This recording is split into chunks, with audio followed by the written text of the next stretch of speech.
मैंने अपनी नाव को नदी के किनारे लगाया। अजब गजब सा हैरानी भरा माहौल था। चारों तरफ मायूसी का मंजर था और वो घाट पूरा बंजर था। सूरज जाने को था, अंधेरा आने को और नाविक तैयार प्रार्थना करने को। मैं खड़ा वहां देखता रहा, बदलते आसमां के रंग, कैसे ढलता सूरज देता रहा उसका संग। उस घाट के सहारे वहीं उसके सामने एक घर काफी बड़ा था। टूटी उसकी खिड़कियां, वरांडा उजड़ा पड़ा था। कई सदियों से खाली मालूम होता था, ना जाने कौन वहां रहता था। मैं वहीं उन सीढ़ियों पर बैठ गया। बैठा क्या, मानो मैं लेट गया। बरगद के पेड़ की जड़ें फैलती जा रही थी, उन सीढ़ियों को चीरती जा रही थी। उस दुखनुमा जगह का असर मुझ पर होने लगा। कहाँ से आए हो साहब, एक आवाज का असर मेरे कानों में होने लगा। मैंने ऊपर देखा तो पाया भूख से लथपथ किसी गरीब का साया। उसका चेहरा जैसे बड़ा उदास था और उसके कपड़ों में भी वही लिबास था। वो आकर मेरे पास बैठ गया। मैं रांची से आया हूं, मैंने उसको जवाब दिया। किस काम से आए हो साहब, सवाल पर उसका एक और सवाल। मेरे जवाबों से वो खुश दिखा नहीं, पर उसके सवालों का सिलसिला चलता रहा यूं ही। मेरे काम और मेरे नाम भी पूछ लिए, लेकिन जवाब इस बार मैंने भी गलत दिए। अजनबियों को सही जवाब नहीं दिया जाता। वो किस चीज का फायदा उठा ले, कुछ कहा नहीं जाता।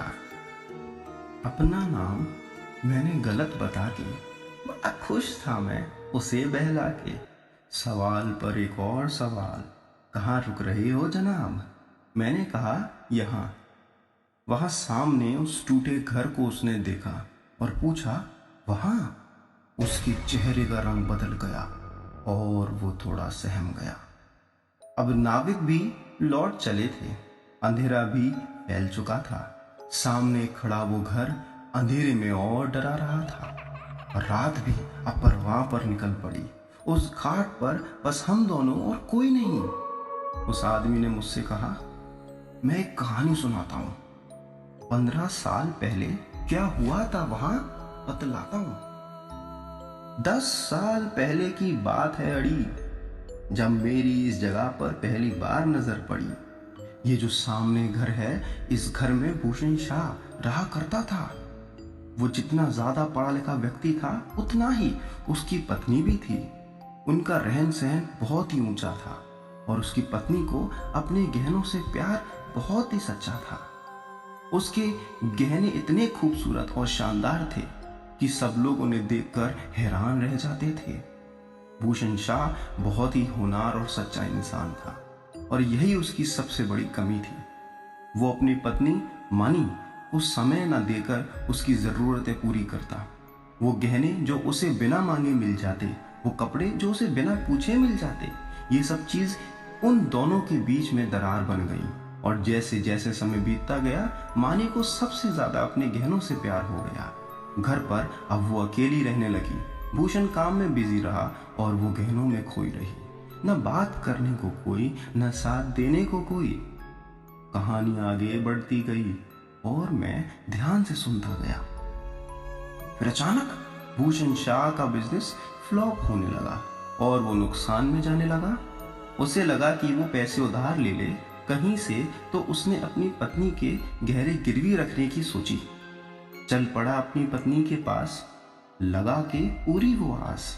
उसने बहुत मुश्किल से वो बात कह पाई, मुझे तुम्हारे गहनों की जरूरत हो आई। लेकिन आज उसकी पत्नी के पास गुस्सा था, चेहरे पर नाराजगी थी, गहने उसकी दौलत थी। भूषण शाह बहुत उदास हो गया। ये सब क्या से क्या हो गया? उसने इस धोखे की उम्मीद नहीं थी। आज उसकी पत्नी उसकी नहीं रही थी। पत्नी के मना करने के बाद पैसे इकट्ठे करने को भूषण शाह दूसरे शहर चला गया और पीछे पत्नी को अकेला छोड़ गया। मानी को अब डर लगता कि भूषण शाह अब न जाने क्या कदम उठाएगा। फिर उसे कुछ समझ न आया और उसने अपने दूर के भाई को फोन घुमाया। मोदू उसका नाम था और बेईमानी उसका काम था। भूषण शाह ने उसको अपने दफ्तर में असिस्टेंट बनाया था। मोदू ने सारी बातें जानी और फिर अपना सर घुमाया। ये तो अजब गजब दिक्कत है भाया। भूषण शाह का तय है बर्बाद रहना। अब तुम अपने गहने बचा लो बहना। उनको पैसे अब कहीं से मिलेंगे नहीं और अंत में ये गहने बचेंगे नहीं। मानी को लगने लगा अब डर था। मोदू की बात में दम था। वो गहनों को पति से ज्यादा करती थी प्यार। अब भूषण शाह लगने लगा उसे बेकार। मोदू के पास एक प्लान था। उस प्लान में उसका लालच था। भाग जाओ ये गहने लेकर बहना अपने पिता के पास। कहीं ना कहीं मोदू को गहने मिलने की थी आस। और अंत में मानी अपने भाई के साथ चली गई और पीछे छूट गई ये वीरान हवेली। कुछ 10-12 दिन बाद जब भूषण शाह आया, उसने घर पर ताला लगा पाया। वो समझ गया कि बात क्या हुई। उसकी पत्नी अब घर से फरार हुई। उसका शक बिल्कुल सही निकला। मोदू ही सारी कहानी का विलेन निकला। पुलिस ने दोनों को बहुत ढूंढा, लेकिन उन दोनों का कोई अता पता नहीं। ना वो अपने पिता के घर गए और ना ही कहीं और। मानो उस नदी के घाट से कहीं गायब ही हो गए।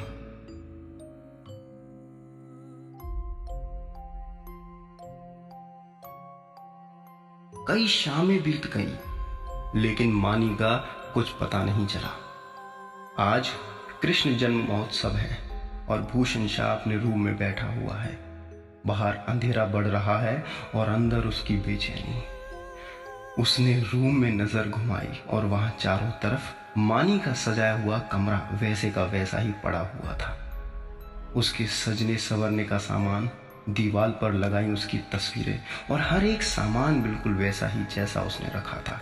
बस कमी थी तो एक चीज की, वो थे गहने। ये सब देख उसकी आंखें नम हो गईं और वो मानी को याद करने लगा। वो वहां बैठा बैठा अंधेरे में घूरता रहा और कब अंधेरा चारों तरफ फैल गया पता नहीं चला कि तभी अचानक घाट से गहनों की आवाज आने लगी। ऐसा लग रहा था कि कोई ऊपर चढ़ रहा है इन सीढ़ियों से जिस पर हम बैठे हैं। सामने खिड़की में भूषण शाह ने बहुत कोशिश की कि वो देखे ये आवाज किसकी गहनों की आई है और ये आवाज कहीं मानी की तो नहीं। वो अंधेरा जैसे उसको खींच रहा हो बाहर की तरफ। जितना उसने देखने की कोशिश की, अंधेरा उतना ही डरावना होता गया। फिर अचानक वो गहनों की आवाज तेज से उसके घर की तरफ आने लगी और दरवाजे पर आकर रुक गई।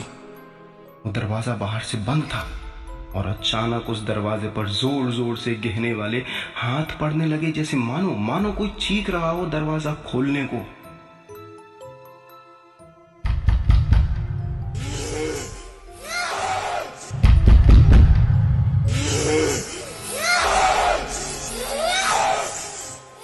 उससे अब रहा नहीं गया। वो समझ गया था कि ये मानी है। वो भागा बाहर वाले दरवाजे की तरफ, लेकिन वो दरवाजा उससे भी नहीं खुला।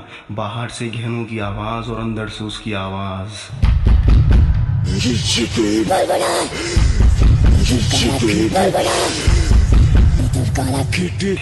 धीरे वो आवाज इतनी तेज हो गई कि उसकी आंखें खुल गईं और उसने देखा कि वो तो सपना देख रहा था। लेकिन हैरानी वाली बात ये थी कि वो उस दरवाजे पर ही खड़ा था जबकि वो सोया अपने रूम में था। तो ये सब क्या था?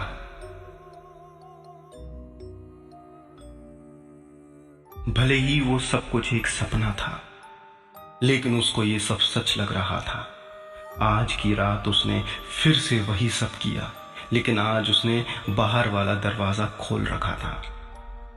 जैसे ही अंधेरा बढ़ा, फिर से वही धीमी धीमी गहनों की आवाज घाट से सीढ़ियों के ऊपर आने लगी। वो आवाज उस बाहर के दरवाजे से होती हुई गैलरी में आ पहुंची और उसके रूम में आने ही वाली थी कि भूषण शाह से रहा नहीं गया और वो एकदम से उठ गया। मानी मानी चिल्लाता हुआ और उसकी आंखें खुल गईं और वो फिर से नींद से बाहर आ गया। ठान कर मन बनाकर बैठ गया वो उसी रूम में और खिड़की के बाहर देखने लगा। देखते ही देखते अंधेरा होने लगा और अंधेरे में वो गहनों की आवाज आने लगी। फिर से वो गहने सीढ़ियों से ऊपर आए, ऊपर आके आगे बढ़े, बढ़ते बढ़ते घर की दहलीज से उस दरवाजे के अंदर आए। फिर आते आते गैलरी को पार किया और भूषण शाह के रूम में आ गई। भूषण शाह ने पूरी कोशिश की कि वो पीछे मुड़कर ना देखेगा। वो आवाज पहले कपड़ों की अलमारी के पास रुकी, फिर वो पूरे रूम में घूमकर भूषण शाह के पास आकर रुकी। अब भूषण शाह ने धीरे धीरे अपनी आंखों को खोला और देखा कि उसके सामने गहनों से लिपटा हुआ एक कंकाल खड़ा है। वो घबराया, लेकिन उस कंकाल ने उसे कहा,